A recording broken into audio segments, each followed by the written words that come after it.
So tell me, what are your thoughts on finding out that they are going to use DNA to perhaps identify these remains? I couldn't be happier.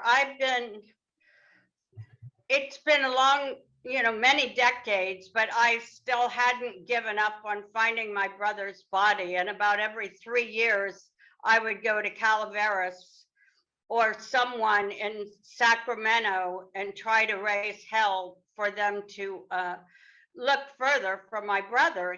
And I was told many times that it was too much trouble and it was too expensive, and it's over. But Paul didn't get any justice, and I certainly wanted Paul. I want to bring him home. I promised my mother I'd bring him home, and I haven't, and she's gone now, but there's a place next to where I would like to put at least some of Paul, bring him back to Ohio. What, for people that didn't know your brother, in a nutshell, how would you describe him if you were telling me about him? Yeah, it was only me and Paul. He's 3 years older than me. And we didn't know our real father, although I have an aunt that used to say Paul laughed like him and talked like him and walked like him. And so he was all I had of that too. They took everything. He was very smart, very funny. He was crazy about motorcycles and cars. He wanted to be a stand-up comedian for a while, but very compassionate, very loving.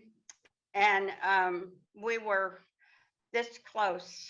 So when he disappeared, it just destroyed my life for years. I looked for him for 8 months after he disappeared, day and night. And then they were caught driving his car and robbing a hardware store in it. That's what got him caught. I reported his car stolen every month, so it was always on the hot sheet, and I think that's what got him caught.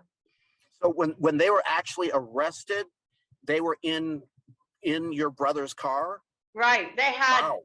a different victim's license plates on the car, and they had another victim's belongings in the car, and but obviously they couldn't change the VIN number or anything. And when the police came to arrest Lake for stealing,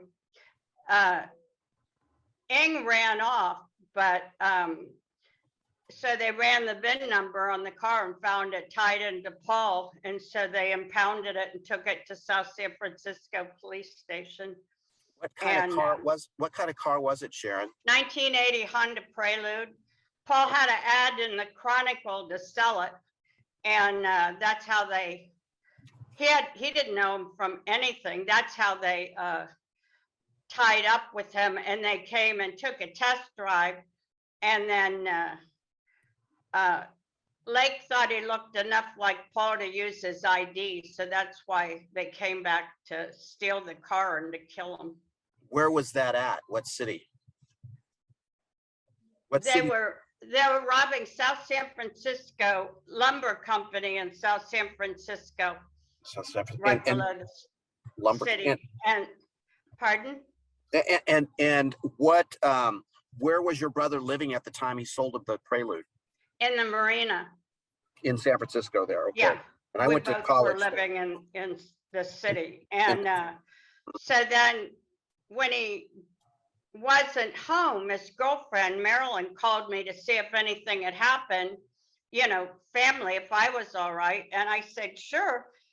She thought that's why he wasn't there. So then I went to meet her, and we called the police and found out back then you had to wait 24 hours to even report anybody missing, which was, of course, a terrible law and ridiculous because it gave people time to murder people. But So then we reported him missing, and it was awful. Hired a private detective. I did everything I could think of, but found out nothing. Were you living with him at that time? No, I was living down in the Mission. Oh, but He you were was living, you were living in San Francisco then at the same yeah, time. I had moved back to, San Francisco from Chicago. So they answered the ad, they showed up at his place in the Marina District there. When was the last time you heard from your brother? That was on a Friday night, November 2nd, 1984, he disappeared. The day before I had spoken to him. And I was actually going up to Northern California on the weekend, and I was going to bring him back some wine from his favorite winery. And so we'd made plans to meet that weekend. So But that was, what did he tell you that Thursday, the last time you spoke with him? he said he thought he'd sold the car, and I said, "Oh, who to?" And he said, "That weird guy." And that Weird was guy. it.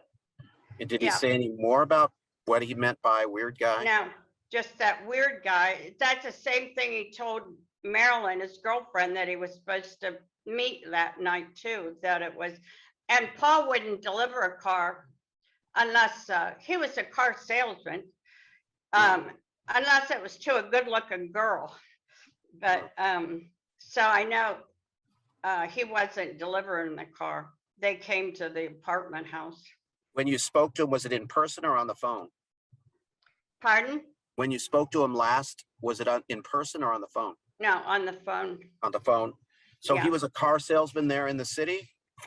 Yeah, he actually he had a car lot, Marin Motors. Him and a partner had that, and then he had just sold out of it, his half of it. So that's why he was doing some cars out of the paper.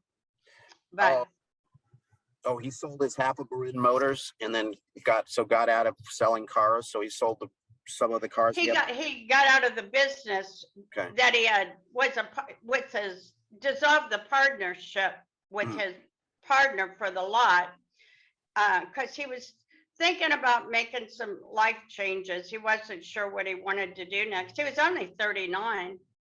Wow. So, Was he ever married or had kids?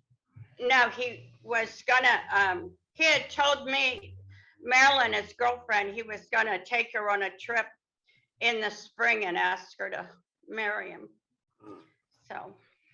So sorry. Yeah. You said life changes. What did he tell you what his hopes were, his dreams in the future, why he wanted to get rid of the car lot? No, he was just kind of a free spirit. So having the responsibility of owning half a business, and you have to do this at this time and that, he didn't like that. He was a really talented writer too. So he wanted to perhaps do that full time or see what he could do. Mm-hmm. Explore his life. Finally, what are your hopes coming out of this investigation with them exhuming the remains again? Well, before, Lake had kept a diary, and Paul's the only victim he wrote about in it. And it said that they had dug a hole before they ever went down to the city to bury Paul in. When they came back up, they knew they were going to kill him. And so because of that, nobody ever found him. They only looked for this hole down by the road. And I believed it for a long time. And then I thought, well, why would they ever have done that? It doesn't make sense when they had the whole mountain up there full of bodies and body parts, and nobody could see what they were doing. So I changed my mind and decided Paul could very easily be some of the remains they have in those bags. And